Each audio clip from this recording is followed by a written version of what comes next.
चलिए बच्चों स्टार्ट करते हैं अभ्यास 12 के। चलिए क्वेश्चन नंबर फर्स्ट देख लेते हैं। निम्नलिखित प्रश्नों में दिए गए विकल्पों में से सही विकल्प चुनिए। तो पहला क्वेश्चन है, इसमें हमें इन चार में से एक चुनना है। ऐसे भी दो क्वेश्चन और है, तीन क्वेश्चन को हमें हल करना है, ठीक ना। चलिए पहला देखते हैं। 3.50 ये 1 से 3.50 आया, ठीक है ना। तो देखिए कैसे करते हैं इसे। अगर हम इसका करते हैं तो 1 का गुणा अगर हम 3.50 में करते हैं तो मेरा 3.50 ही निकल के आता है, ठीक है ना। चलिए ऐसे हम यहाँ पे गुणा करते हैं इसका। ऐसे अगर 10 का हम करते हैं, जैसे अगर हमने सबसे पहला क्या दिया है इसमें 3.50, ठीक है ना। तो इसको बेस मानेंगे हम प्रत्येक में कि जैसे 10 था, यहाँ पे 1 तक का था तो 1 का किया था, अब 10 है तो 10 का करेंगे। तो 10 का गुणा करेंगे। हमने बेस क्या माना था, हमने बेस माना था 3.50। तो 3.50 अगर हम 10 का करेंगे तो 1.10, तो 1 पॉइंट इधर और बढ़ जाएगा तो हो जाएगा 35.00, ये हो जाएगा मेरा, ठीक है ना। ऐसे ये इसमें भी देखते हैं, मेरा है कितना 20 है, ठीक है ना। बेस क्या माना था पहला वाला 3.50, ठीक है ना। चलिए सॉल्व करते हैं। 35 दूनी 70, 1 पॉइंट इधर हो जाएगा तो 1 0 2 0 हो जाएगा 70.00, ठीक है ना। ये ऑप्शन है मेरे पास सिक्का, ये आंसर सही होगा, ठीक है ना। चलिए क्वेश्चन नंबर सेकंड देख लेते हैं। ये क्वेश्चन नंबर सेकंड देख लेते हैं। ये फर्स्ट वाले की तरह है। जैसे यहाँ पे था 1, तो यहाँ पे बराबर लगा के इसे सॉल्व करते हैं। 2.25 आएगा। 1 का गुणा अगर 2.25 में हम क्लोक करेंगे तो कितना आएगा 2.25 ही आएगा कि नहीं आएगा, ठीक है ना। और उसके बाद जैसे हमने बेस माना था, पहला वाला बेस मानते हैं, ठीक है ना। ऐसे इसमें हम 10 का करेंगे। ऐसे 10 का करते हैं, बेस माना था 2.25, तो 10 का गुणा करेंगे 2.25 में। उसमें क्या होगा, यहाँ पे दशमलव था तो 1 0 है तो 1 पॉइंट इधर और बढ़ जाएगा तो हो जाएगा 22.5, यानी कि ये निकल के आ गया था, ठीक है ना। ऐसे अब इसका करेंगे कितने का 12 का, तो 12 गुणे बेस कितना था पहला वाला था तो 2.25, ठीक है ना। चलिए इसका हम गुणा करते हैं, इसका हम गुणा कर लेते हैं। ये निकल के आता है आपका 12.7 27.00।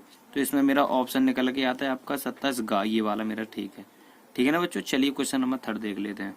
चलिए क्वेश्चन नंबर 3 देख लेते हैं। जैसे यहाँ पे 1.25 है, ठीक है ना। तो 1 का हम सबसे पहले यहाँ पे बेस मानेंगे 1.25, तो 1 का मल्टीप्लाई करते हैं हम यहाँ पे। 1 का मल्टीप्लाई करेंगे 1.25 में तो 1.25 ही आएगा कि नहीं आएगा, है ना, इतना ही आएगा। अब उसके बाद अब सेकंड वाला कर लेते हैं। 10 दिया है, बराबर लगा के 10 बेस माना था पहला वाला, तो गुणा 1.25 गुणा करेंगे तो 1 पॉइंट है, 1 अंक 2 अंक बाद पॉइंट है तो 1 0 का गुणा और कर देंगे तो ये हो जाएगा 1 पॉइंट इधर और बढ़ जाएगा पीछे की साइड, तो 12.5 हो जाएगा, ठीक है ना। इतना हो गया। अब क्या करते हैं, यहाँ पे 5 है, बराबर 5 मल्टीप्लाई बेस माना था 1.25। अब हम इसका गुणा करेंगे किसका 5 का, तो 5 का ये आ गया 625, 125 पंजे 625। अब यहाँ पे 0 तो है नहीं, 0 होता तो 1 अंक के बाद 1 अंक और बढ़ जाता, 0 है नहीं तो यहाँ का 2 अंक बाद है तो 2 अंक की बात रहेगा 6.25। ऑप्शन नंबर का ठीक है ना। चलिए क्वेश्चन नंबर 4 देख लेते हैं। चलिए बच्चों क्वेश्चन नंबर 4 देख लेते हैं। एक पाठशाला में 175 मीटर टाट 4.25 रुपए प्रति मीटर की दर से खरीदा गया। कुल टाट का मूल्य व्यवहार गणित द्वारा ज्ञात कीजिए। देखिएगा एक पाठशाला है, उसमें 175 मीटर टाट है और वो टाट जो है ना 4.25 रुपए प्रति मीटर की दर से खरीदा गया है, ठीक है ना। तो उसमें क्या है, पूछा क्या है, टाट का कुल मूल्य हमें बताना है, ठीक है ना। तो पाठशाला में कुल टाट कितना था, देखिए आप पहले लिखते हैं। कुल टाट कितना था 175 मीटर था, ठीक है ना, यही तो था। अब मूल्य कितना है एक टाट का मूल्य, तो एक टाट का मूल्य 4.25 रुपए प्रति मीटर है, ठीक है ना। तो हमें पूछा कुल टाट, तो कुल टाट था कितना 175 मीटर। एक टाट का मूल्य कितना था 4.25, तो 175 मीटर के लिए कितना होगा, तो 4.25 गुणा करेंगे इसका तो ये मेरा निकल के आएगा आपका क्या बोलते हैं 743.75, यानी कि 75 रुपीज, यही मेरा आंसर हो गया, ठीक है ना।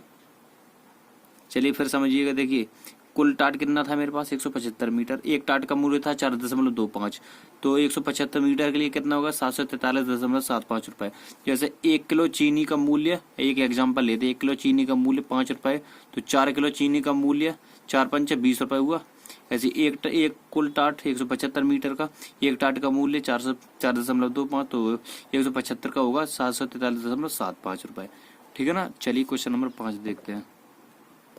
चलिए क्वेश्चन नंबर 5 देख लेते हैं। एक बोरे आलू का भार 79.750 किलोग्राम है, यानी एक बोरा आलू है उसका वजन इतना किलोग्राम है। ऐसे ही 151 बोरे आलू का भार व्यवहार गणित द्वारा निकालिए। तो 1 किलो आलू का वजन हमें दिया है, 151 आलू के बोरों का हमें वजन निकालना है। ठीक है ना। तो चलिए हम लोग इससे निकालते हैं अपनी विधि से। एक आलू का भार हमें दिया है, एक बोरे आलू का भार है, तो लिखते हैं एक बोरे आलू का भार बराबर 79.750 किलोग्राम है। ठीक है ना। तो हमें निकालना कितने का 151 का, तो निकालते हैं 151 बोरों का भार बराबर। चलिए इससे पहले मैं एक एग्जांपल आपको बता देते हैं। तो 1 किलोग्राम आलू का भार हमारे पास 10 रुपए दिया है, तो 5 किलोग्राम आलू का भार कितना होगा 10 गुणे 5, यही तो होगा। तो कितना होगा 50 किलोग्राम होगा, यही तो होगा वजन। ऐसे ही 151 बोरों का कितना होगा 79.750 गुणे 151। चलिए इसका हम लोग गुणा कर लेते हैं, तो ये आपको निकल के आता है 12,420.25 किलोग्राम। बस ये मेरा आंसर हो गया। तो ये आपके निकल के आया ये 12,042, यानी ये जीरो नहीं है, तो 12,042.25 किलोग्राम। फिर से लिख देते हैं 12,042.25 किलोग्राम। बस ये हो गया मेरा आंसर। ठीक है ना बच्चों। चलिए क्वेश्चन नंबर 6 देख लेते हैं। चलिए बच्चों क्वेश्चन नंबर 6 देख लेते हैं। 95 किलोग्राम चीनी का मूल्य 16.25 रुपए प्रति किलोग्राम की दर से व्यवहार गणित द्वारा ज्ञात कीजिए। ठीक है ना। तो मेरे पास 95 किलोग्राम चीनी दी गई है, 95 किलोग्राम। ठीक है ना। और 1 किलोग्राम चीनी का मूल्य हमें दिया है 16.25 प्रति किलोग्राम की दर से। ठीक है ना। ये हमें दिया गया है। तो सबसे पहले हम लोग चलिए लिखते हैं। तो मेरे पास कुल चीनी दी गई है, क्या कुल चीनी बराबर 95 किलोग्राम है। ठीक है ना। 95 किलोग्राम है मेरे पास। उसके बाद 1 किलोग्राम चीनी का मूल्य दिया गया है, 1 किलोग्राम चीनी का मूल्य बराबर कितना दिया गया है 16.25 प्रति किलोग्राम, ये तो दिया गया है। तो अब हमें ये बताना कि 95 किलोग्राम चीनी का मूल्य कितना होगा। जब 1 किलोग्राम चीनी का मूल्य 16.25 रुपए है, तो 95 किलोग्राम चीनी का मूल्य कितना होगा 95 गुणे 16.25। ठीक है ना। चलिए इसका हम लोग मल्टीप्लाई करते हैं।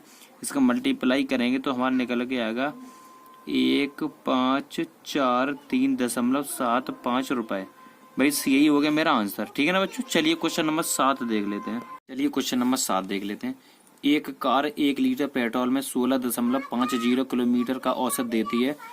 15 लीटर पेट्रोल में वह कितनी दूरी जा सकती है व्यवहार गणित द्वारा निकालिए। देखिएगा एक कार है, तो 1 लीटर पेट्रोल में 16.50 किलोमीटर का औसत देती है। ठीक है। तो 15 लीटर पेट्रोल में वो कितना देगी, तो ये हमें निकालना है। ठीक है ना।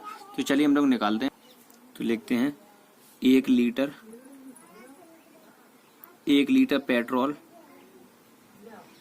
पेट्रोल में चली औसत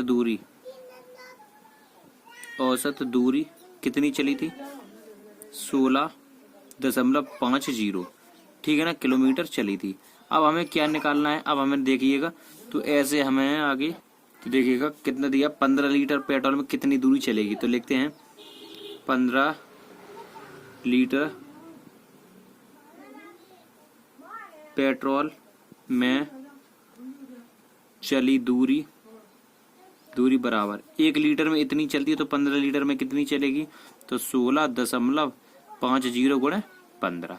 इसका हम लोग मल्टीप्लाई करते हैं तो फिर निकल के आता 2 47.50 किलोमीटर। बस इतनी हमारी चलती है। ये हो गया आपका आंसर। ठीक है ना बच्चों। अभ्यास चैप्टर 12 आपका पूरी तरह खत्म हो गया। ठीक है।